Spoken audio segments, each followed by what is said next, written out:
பிறப்பு பிறந்துட்டோம், கர்மா அனுபவிச்சுதான் ஆகணும். கண்டிப்பா. ஆனா இந்த பிறப்புக்கும் கர்மாக்கும் இந்த காண்டம் எழுதி வச்சிருக்கா, இந்த கர்ம வினைகள்லாம் தீர்றதுக்கும் எழுதி ஆமா. வச்சிருக்காங்க. அதுக்கு தான் வந்து நமக்கு நம்ம அதுக்கு 13வது காண்டம் சாந்தி காண்டம்னு ஒரு காண்டம் இருக்குங்க. ஆ. அதுல தான் முன்ஜென்மத்தை பத்தி சொல்றது, ம். நம்ம கர்மாவை பத்தி சொல்றது.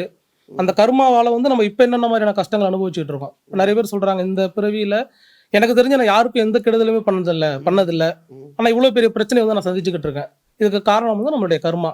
அந்த கர்மாவுல இருந்து வெளியில வர்றதுக்கு நம்ம என்ன செய்யணும், ம். என்ன மாதிரியான பரிகாரங்கள், என்னென்ன கோயில்களுக்கு போகணும், ம். எந்த மாதிரியான விஷயங்களை செஞ்சா அந்த கர்மா நம்மளை விட்டு சரியாகும் ம். அப்படிங்கறது அதுல எழுதி வச்சிருக்காங்க. ஓகே.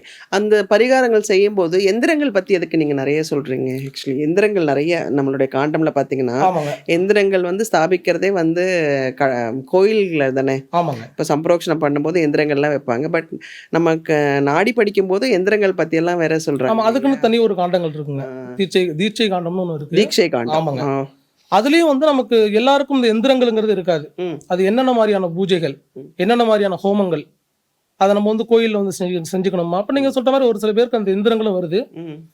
எல்லாருக்கும் எந்திரங்கள் தான் வருதுன்னு சொல்ல முடியாதுங்க. ஓகே. ஆமாங்க, ஆனா இந்த மாதிரி பூஜைகள் நீங்க சொல்றீங்க அந்த கர்ம வினைகள் தீர்றதுக்கு. ஆமாங்க. பட் கொஞ்சமாவது நம்ம அனுபவிக்கணும் இல்லையா? அப்படியே நம்ம இல்ல வந்து நம்ம அனுபவிச்சதுக்கு பிறகு தானே வரோம். அனுபவிச்சதுக்கு பிறகு ஆமா. ஓரளவு வந்து நம்மளால முட்டி மோதி ஒரு பிரச்சனையில இருந்து வெளியில வர முடியல அப்படிங்கிற பட்சத்துல தானே நம்ம தேடி வரோம் அதை. அப்ப நீங்க சொல்றது வந்து அப்புறம் கூட முழுசா முடியாது. பட் கொஞ்சம் ஆமா. கொஞ்சமாவது அனுபவிச்சுட்டு தான் அதுவும் வந்து அந்த பிரச்சனையில இருந்து நம்ம வெளியில வரணுங்கிற அமைப்பு நமக்கு இருந்தாதான் இந்த நாடி ஜோதிடம் அந்த ஓலைச்சுவடிங்கிறது கிடைக்குங்க. அது ரொம்ப அபூர்வமான விஷயம். ஆமா. சுவடி கிடைக்கிறதே பெரிய அபூர்வமான விஷயம். அதை சுவடி கிடைச்சு அதுல சொல்லியிருக்கக்கூடிய விஷயத்தை நம்ம கரெக்டா நம்ம ஃபாலோ ஃபாலோ பண்ணோம்னா பண்ணோம்னா 100% வந்து நமக்கு உண்மை.